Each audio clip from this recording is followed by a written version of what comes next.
Coucou les enfants, c'est Madame Fischer.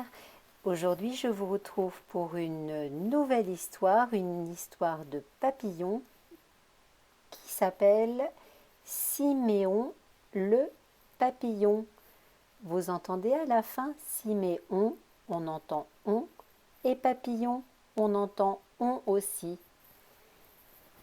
Allez, c'est parti. Siméon le papillon, le voilà. Il y avait dans un jardin, au milieu des lys odorants et des rosiers qui grimpent, une petite maison remplie de pâquerettes où vivait un papillon qui s'appelait Siméon.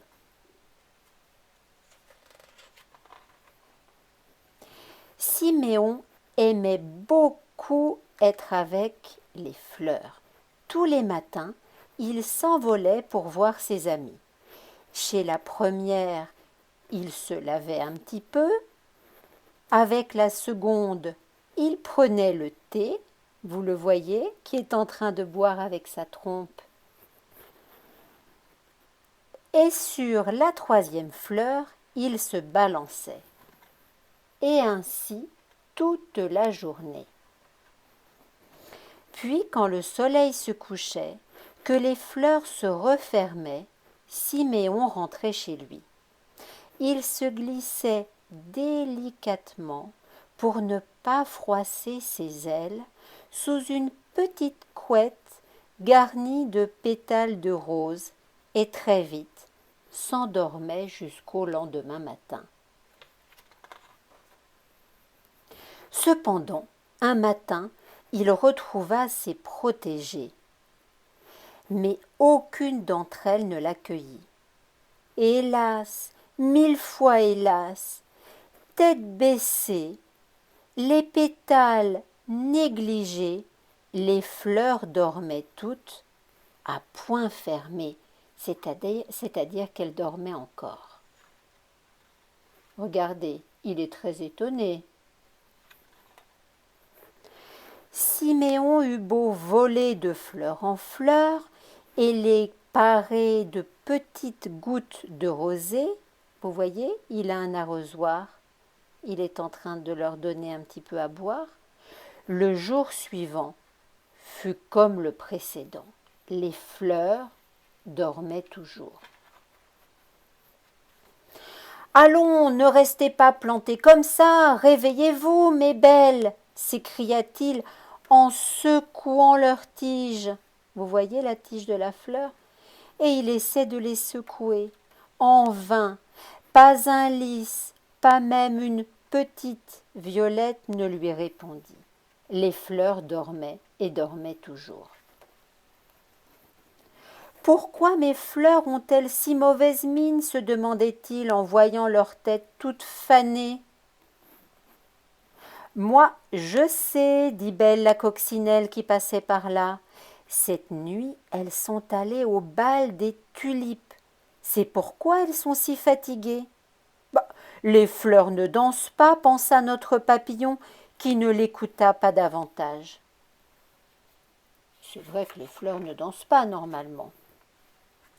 La coccinelle avait pourtant dit vrai. Quand minuit arrivait, les fleurs se mettaient à danser en se balançant furieusement de tous les côtés, tandis qu'un papillon de nuit qui jouait merveilleusement de la trompette tourbillonnait autour de leur tête frémissante. Là, vous voyez les fleurs, elles ne sont pas du tout endormies.